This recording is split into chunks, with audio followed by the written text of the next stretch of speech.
Welcome back to the channel, guys. And if you're new here, welcome. I will be wrapping franks or frankfurter into ripe plantains. It will be coated in eggs and flour and fry like fried chicken. First up, I'll prepare my breading, which is consists of my flour.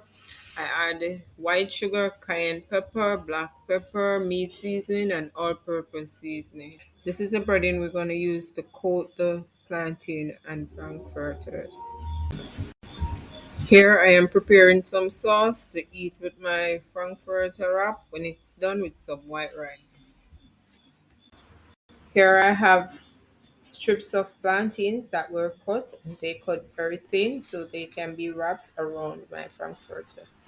Here are a few of the wraps that I have made ahead of time. This is how I prepare my wrap. First, I boil my frankfurter, then I split them in two and cut them.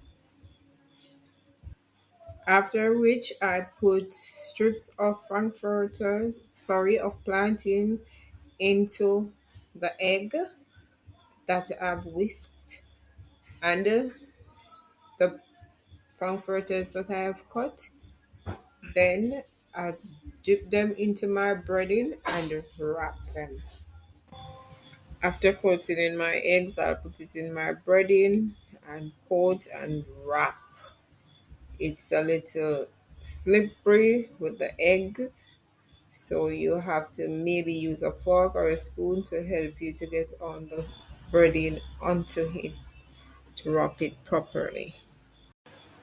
Just take your time, use a fork and your spoon to assist you in coating the frankfurter and the plantain so that it won't pull apart.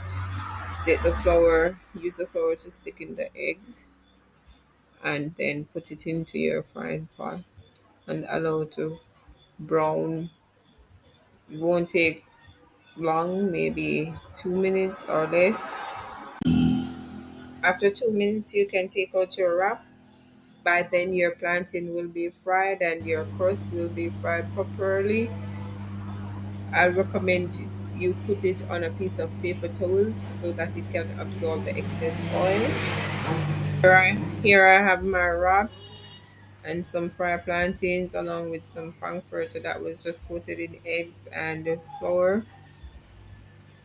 I'll serve it with white rice and some sauce or gravy that I have prepared. You can try this recipe. It's very simple, it's very easy, it's very delicious. Thank you for watching. Do remember to like, subscribe.